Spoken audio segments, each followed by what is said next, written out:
लोका समस्ता सुखिनो भवन्तु, ये हमारे भारतीय संस्कृति का उद्घोष रहा है और हमारे ऋषियों का ये उद्घोष रहा है कि सभी लोग सुखी हों और सभी लोग निरोगी हों।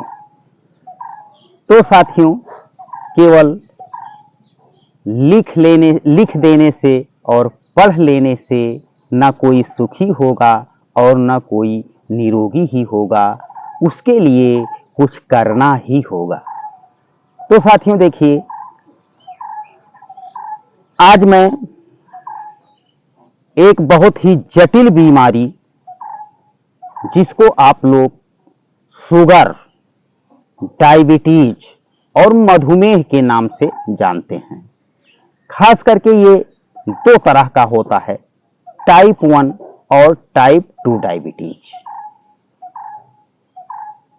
होता क्या है कि जब आपको पता चलता है कि आप डायबिटिक हो गए हैं, यानी कि आपको शुगर हो गया है, तो डॉक्टर आपको सलाह देता है कि आप अगर जीना है तो दवा खाना ही पड़ेगा और आजीवन लाइफ टाइम के लिए वो दवा प्रेस्क्रिप्शन पर लिख देता है कि दवा आपको खाना पड़ेगा।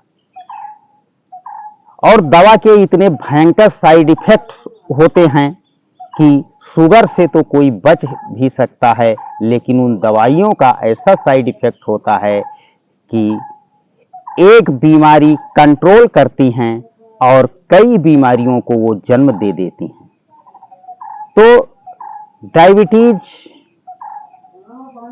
कैसे क्योर हो? एलोपैथी, मॉडर्न मेडिकल साइंस बीमारियों को मात्र कंट्रोल करती है, जबकि वैदिक मेडिकल साइंस बीमारियों को क्योर करती है। यानी कि मॉडर्न मेडिकल साइंस सिस्टम का इलाज करती है और वैदिक मेडिकल साइंस सिस्टम का इलाज करती है। एलोपैथी में इलाज होता है सिम्टम्स का, यानी कि लक्षणों का, लक्षण गायब हो जाते हैं, बाकी बीमारी बनी रहती है। और एलोपैथी, वैदिक मेडिकल साइंस, योग, आयुर्वेद इसको कंट्रोल नहीं करता है, क्योर करता है, यानी कि ये सिस्टम का इलाज करता है। तो टाइप 1 और टाइप 2 डायबिटीज जड़ से कैसे समाप्त हों और हम नॉन डायबिटिक हो जाएं, आज मैं आपको इसी के लिए कुछ अनुभूत और फुल एविडेंस के साथ आपको बताऊंगा कि आप नॉन डायबिटिक हो जाएं। और डायबिटीज स्वयं में कोई गंभीर बीमारी नहीं है, लेकिन इसके जो कॉम्प्लिकेशन हैं वो बहुत ही जटिल हैं। जैसे हमारे आँख पर इसका असर करता है, आँख हमारी खराब हो जाती है, हमारे हार्ट खराब होने लगते हैं, लीवर खराब होने लगता है, गुर्दे हमारे खराब होने लगते हैं और यहाँ तक ब्लड प्रेशर हाई हो जाता है और ब्रेन स्ट्रोक तक की बीमारियाँ डायबिटीज से पैदा होती हैं। हाई ब्लड प्रेशर की बीमारी तो होती ही है और 99% ऐसा देखा गया है कि जिसको डायबिटीज है वो उच्च रक्तचाप का मरीज जरूर हो जाता है। और ये होता कैसे है, क्यों होता है? हमारे पैनक्रियाज की जो बीटा सेल्स हैं वो डीएक्टिवेट हो जाती हैं और उनके डीएक्टिवेट होने से ये डायबिटीज बीमारी हमें हो जाती है। तो आज हम आपको सिम्टम्स का इलाज नहीं बताएंगे, आज मैं आपको बताऊंगा सिस्टम का इलाज, कि जिससे हमारा सिस्टम ही, उसका सिस्टम ठीक हो। और सिस्टम ठीक करने के लिए हम आपको लिए चल रहे हैं योग और प्राणायाम की दुनिया में। योग और प्राणायाम जब हम करते हैं तो हमारे पैनक्रियाज की जो बीटा सेल्स डीएक्टिवेट होती हैं वो एक्टिवेट होने लगती हैं और कुछ ही दिनों में हम नॉन डायबिटिक हो जाते हैं। तो आइए आज हम इस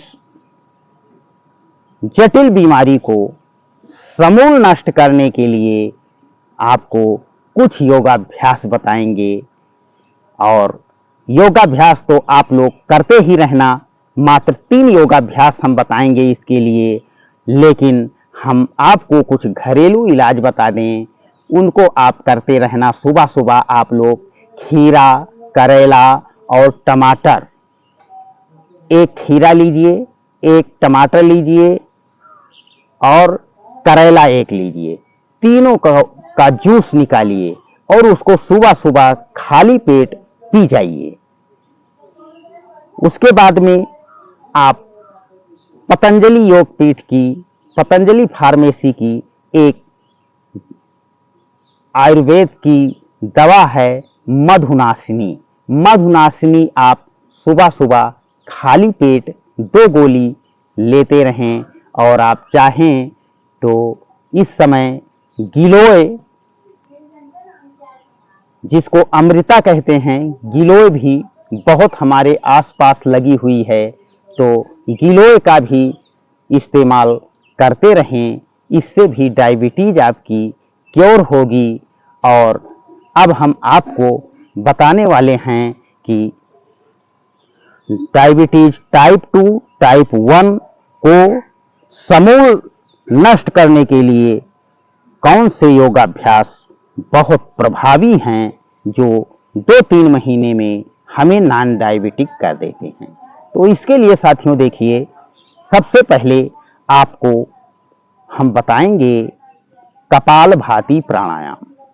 कपालभाति प्राणायाम करने के लिए सुबह सुबह खाली पेट किसी भी धनात्मक आसन में बैठ जाएं आप, और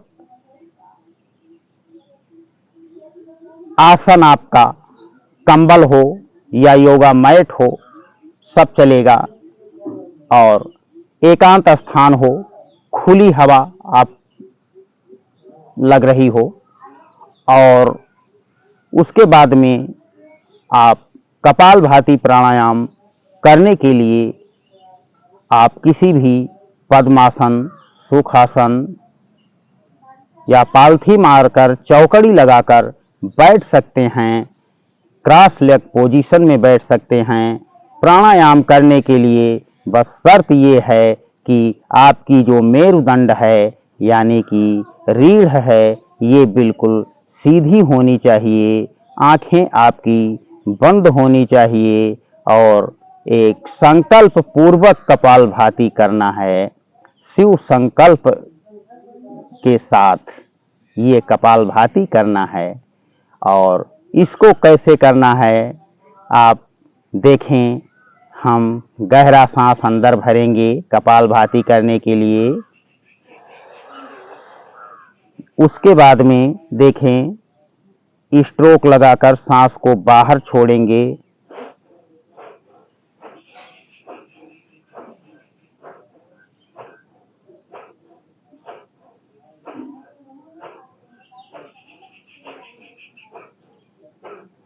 जो बिगिनर्स हैं, हमसे नए नए जुड़ रहे हैं, उनके लिए हम बता दें कपालभाति आपको कैसे करना है। सही तरीका कपालभाति करने का, जैसे मान लिया आप बैठे हुए हैं और आपके नाक में कोई चीज अंदर चला गया है, तो आप उसको कैसे निकालते हैं। ऐसे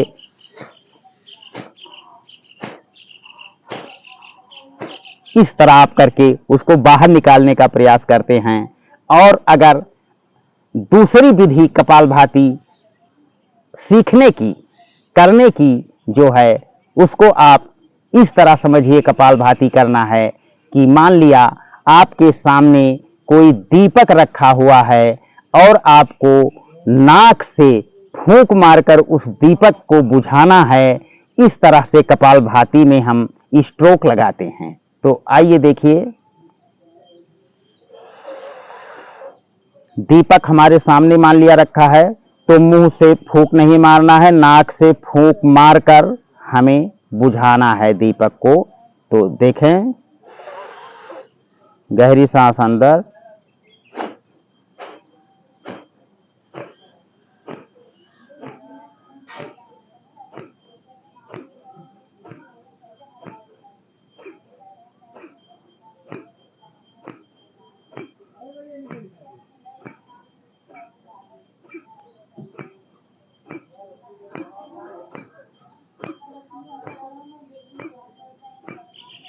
और जब आप फूंक मारेंगे, नाक से फूंक मारेंगे, तो ये पेट आपका अपने आप अंदर जाएगा।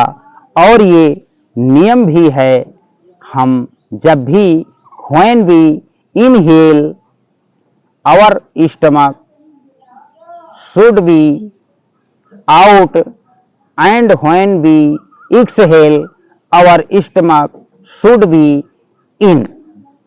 तो कपालभाति में जब हम एक्सहेल करते हैं तो हमारी सांसें बाहर जाती हैं, तो पेट हमारा अंदर जाता है और इससे पैनक्रियाज हमारा एक्टिवेट होता है। पैनक्रियाज के जो सेल हैं वो एक्टिवेट होते हैं और हम नॉन डायबिटिक हो जाते हैं। तो आइए कपालभाति एक बार फिर से देखें आप लोग कैसे करना है। गहरी सांस अंदर,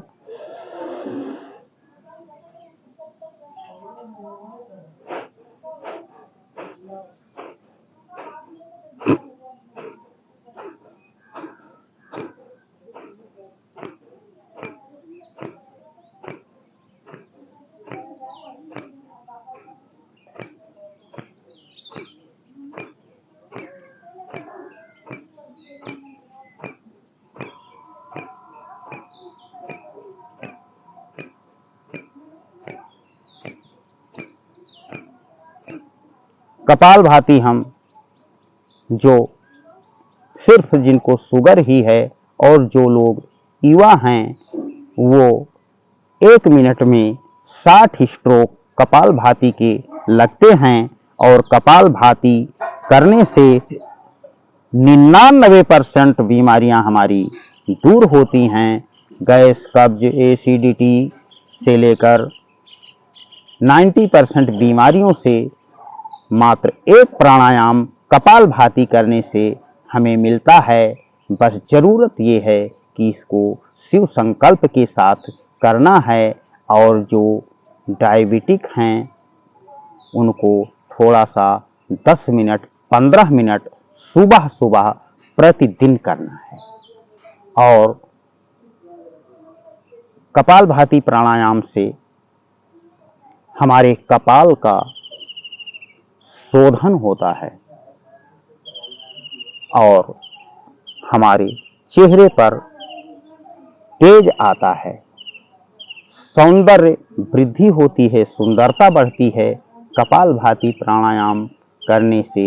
और एक एक नस नाड़ियाँ हमारी एक्टिवेट होती हैं कपालभाति प्राणायाम करने से। तो इसलिए जो हाँ, एक चीज मैं आपको बताना भूल गया था, अक्सर जो डायबिटिक होते हैं उनको उच्च रक्तचाप यानी हाई ब्लड प्रेशर भी होता है। तो उनको ये प्राणायाम किस तरह करना है ये बताना हम आपको भूल गए थे। तो जो डायबिटीज के साथ में जिनको उच्च रक्तचाप है यानी हाई ब्लड प्रेशर है वो इस तरह से करेंगे।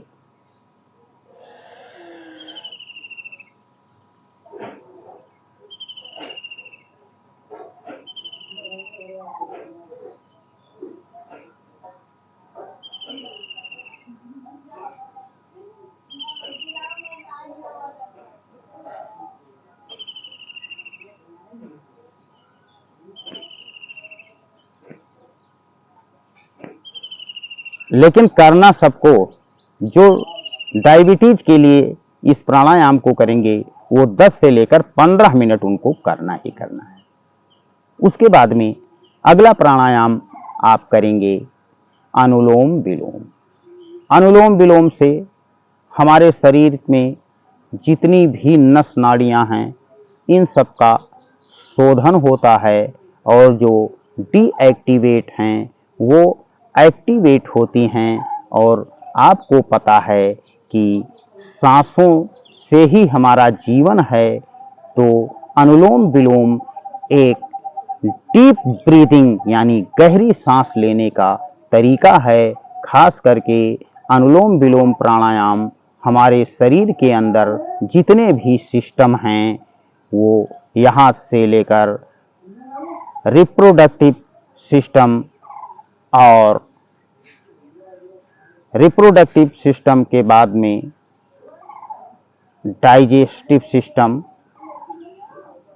Skeleton system, circulatory system, respiratory system, endocrinal system और नर्वस सिस्टम तक ये सारे सिस्टम को ये ठीक करता है अनुलोम विलोम प्राणायाम।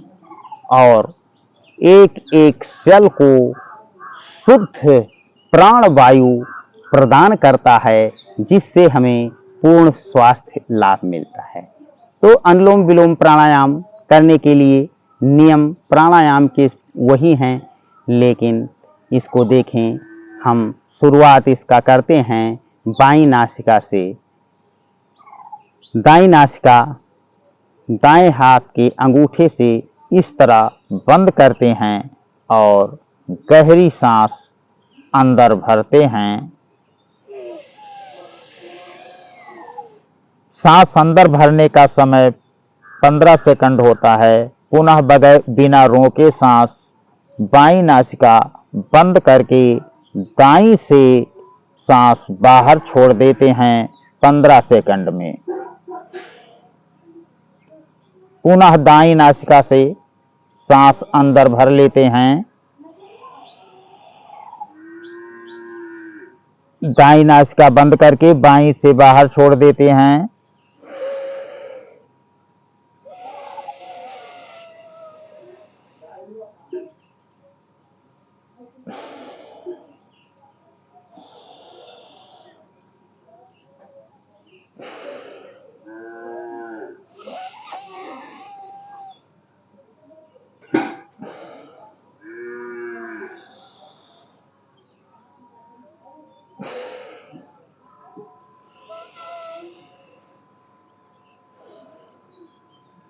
इस तरह से हम अनुलोम विलोम प्राणायाम करते हैं। सबसे पहले दाईं नासिका बंद करके बाईं नासिका से 15 सेकंड में गहरी सांस अंदर लेते हैं। उसके बाद बाईं नासिका बंद करके दाईं नासिका से 15 सेकंड में सांस बाहर छोड़ते हैं। इसी का नाम अनुलोम विलोम है।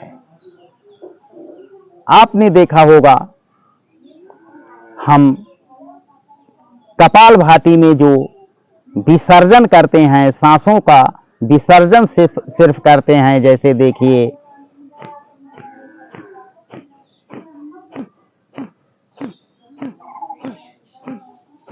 इसमें हम सांसों का विसर्जन करते हैं और अनुलोम विलोम में हम सांसों का गहरा अर्जन करते हैं।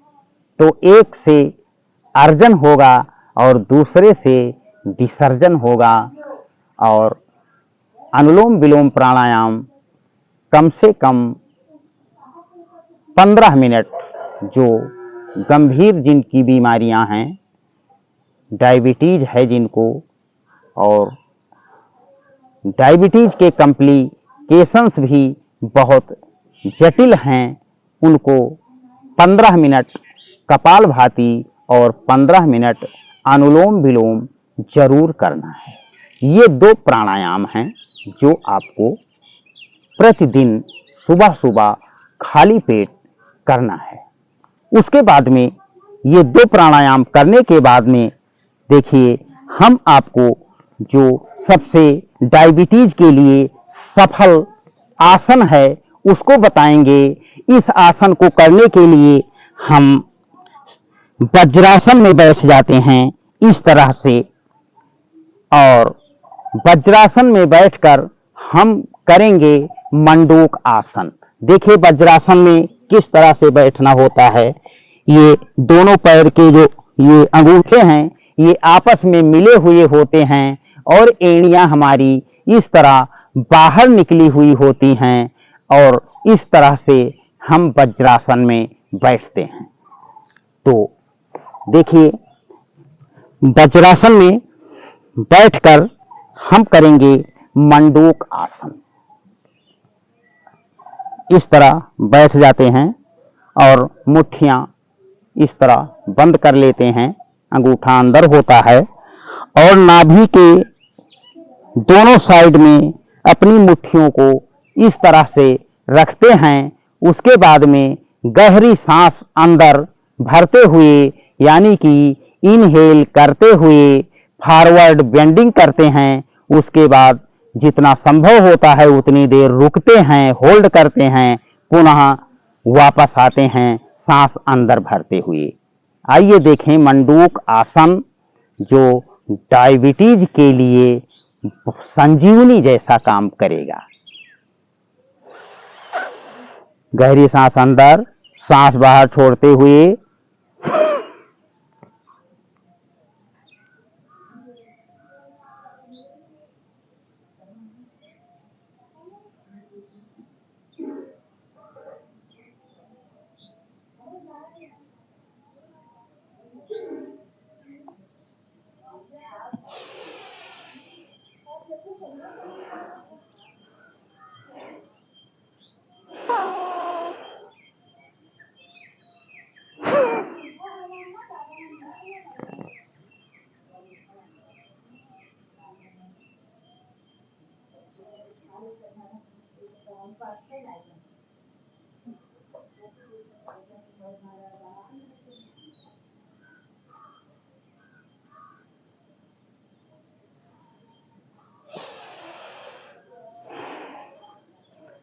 इस तरह से मंडूक आसन आपको कम से कम 5-5 बार से प्रारंभ करके, और मंडूक आसन 10 बार 15 बार, अधिकतम 15 बार आप मंडूक आसन करें। और इसका हम एक पोज आपको और बताने वाले हैं। बाएं हाथ की हथेली नाभि के ऊपर इस तरह और दायां हाथ उसके ऊपर रखते हुए सांस अंदर गहरा भरेंगे, पुनः सांस बाहर छोड़ते हुए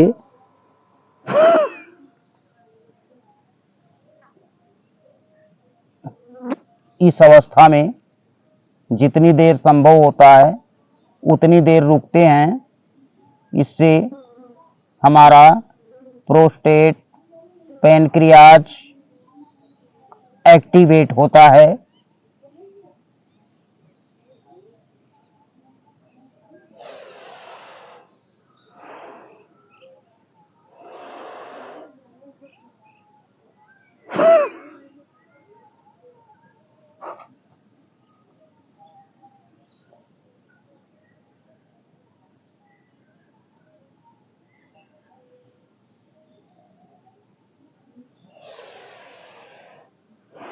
इस तरह 5-5 बार प्रारंभ करके मंडूक आसन एक एक बढ़ाते जाएं।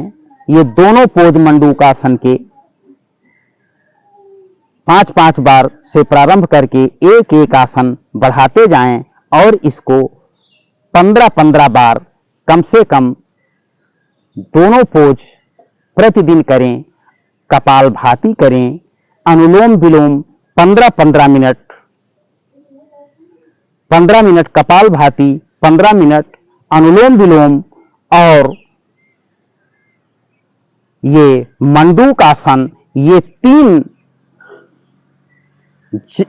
डायबिटीज को जड़ से समाप्त करने के लिए काफी हैं। और उसके बाद जो हमने आपको बताया है, खीरा, करेला, टमाटर, इसका जूस सुबह सुबह खाली पेट लेना है। और जूस आप चाहें तो गिलोय का भी ले सकते हैं, अमृता कहते हैं इसको, उसका भी जूस इसमें मिला सकते हैं 2-4 चम्मच।